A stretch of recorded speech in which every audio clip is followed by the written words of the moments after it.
ముఖ్యమంత్రి నేను మీరందరూ దూరం ఉండాలి, మీకు ఇంటర్వ్యూలు ఉండు, నేను రూమ్లో ఉంటా, నేను ఫామ్ హౌస్లో ఉంటా, నేను ప్రగతి భవన్ నుంచి రాను, నేను ఎవరు కనపడను, నాకు 3 వస్తే బయటకు వస్తా, 3 రాకపోతే ఇంట్లోనే ఉంటా, నా ఫుటానే చూసుకొని పరిపాలించుకోమని చెప్తలేరు మా ముఖ్యమంత్రి.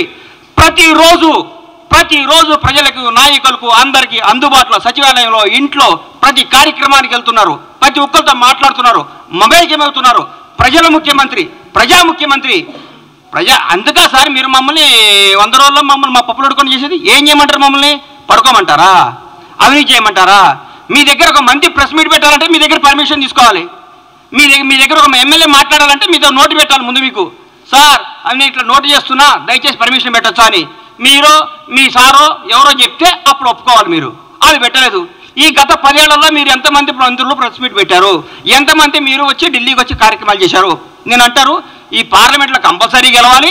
కంపల్సరీ గెలవకుంటే మన తెలంగాణ సమస్యలు ఢిల్లీలో మాట్లాడేది ఎవరుండరు. ఈ 10 ఏళ్ళు ఎవరున్నారు సార్ అధికారంలోకి? మీరు ఎంతమంది ఎన్నిసార్లు మీరు ప్రధానమంత్రి గెలిచారు సార్? ఎన్నిసార్లు కేంద్ర మంత్రులు గెలిచారు సార్? ఎన్నిసార్లు తెలంగాణకు రావాల్సిన హామీల గురించి మాట్లాడుకున్నారు సార్ మీరు? 30 రోజుల్లో మా ముఖ్యమంత్రి గారు, మా మంత్రులు ప్రతి ఒక్క సమస్యని ప్రధానమంత్రి గారి దృష్టికి, హోంమంత్రి గారి దృష్టికి, ప్రతి మంత్రి దగ్గరికి పోయి సార్ మా పరిస్థితి, మాకు ఇది రావాలి, మాకు ఇంతమంది ఐఏఎస్లు కావాలి, మాకు ఇది కనీసం తెలంగాణ ఆత్మగౌరవానికి చెందమైన జనవరి 26 నాడు చట్టకాన్ని పెట్టించారు సార్ మీరు. మా ముఖ్యమంత్రి గారు పోయి ప్రధానమంత్రి గారిని ఇట్లా రిక్వెస్ట్ చేసి సార్ మా తెలంగాణ గౌరవం ఇది, మాకు ఇవ్వండి సార్ అని లెటర్ పంపిస్తే మాకు ఓకే చేశారు. అది ముఖ్యమంత్రి గారు చేస్తున్న పని. ఇంకేం సార్ మీరు మాట్లాడితే? మీరు ఏం కావాలి మీకు? మేము ప్రజల పరిపాలన కూడా బాగా చేయొద్దా? జనాన్ని వివేకవంతులు చేయొద్దా? జనాన్ని ప్రగతి పదం వైపు దూసుకుపోనియొద్దా? తెలంగాణ అవినీతిని అంతం చేయొద్దా? ఏం చేయమంటారు? 10 ఏళ్ళు మీరు కనీసం, నేనైతే మీరు ఓటమికి కనీసం 2 సంవత్సరాల ప్రెస్ మీట్ పెట్టారు. వీళ్ళు మామూలుగా వీళ్ళు మొత్తం ఎందుకు ఓడిపోయామని దాన్ని సమీక్షించుకుంటూ కూర్చుంటారన్న. అరే మా ఆగం పాడుగాను రోజు ఒక ప్రెస్ మీటు, ప్రతిరోజు ప్రెస్ మీటా సార్? దేనికి?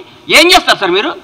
మీరు ప్రగతి భవన్ నుంచి వెళ్ళిపోయిన రోజు నుంచి ఈ రోజు వరకు చూస్తున్నా మీరు ఆ టీఆర్ఎస్ భవన్లో కూర్చొని ప్రెస్ మీట్లు పెట్టుకోవాల్సిందే. రాబోయే 10 ఏళ్ళు, రాబోయే 10 సంవత్సరాలు మీరు టీఆర్ఎస్ భవన్లో ప్రెస్ మీట్లు పెట్టుకోవాల్సిందే. మీరు ఈ ప్రజాప్రభుత్వాన్ని చూసి కుళ్ళుకోవాల్సిందే. ఈ ప్రజాప్రభుత్వం గురించి మీరు రోజు బాధపడాల్సిందే. మీరు ఏ విధమైన చేయలేరు. అధికార నియామకాల్లో కూడా సమాజం పాటించింది మా ప్రభుత్వం.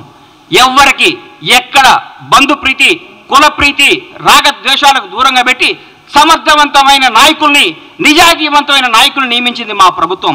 సగర్వంగా చెప్పుకుంటున్నాం. ప్రజల స్వేచ్ఛావాయువు పీల్చుకుంటున్నారు. అబ్బా ఎంత హాయిగుందరా, బ్యూటీ ఆఫ్ డెమోక్రసీ ఎంత బాగుందిరా, కాంగ్రెస్ ప్రభుత్వం ఎంత పరిపాలిస్తుందిరా, ఇందిరమ్మ రాజ్యం అంటే ఇదే కదా, సోనియమ్మ కన్న కళ్ళు ఇయే కదా, సోనియమ్మ అందుకనే కదా తెలంగాణ రాష్ట్రాన్ని ఇచ్చింది, మన్ను పరిపాలించుకోవడానికి కదా తెలంగాణ ఇచ్చిందని మాట్లాడుతున్నాం. అంత జనమందరూ చెప్పుకుంటున్నారు సార్ ఈరోజు.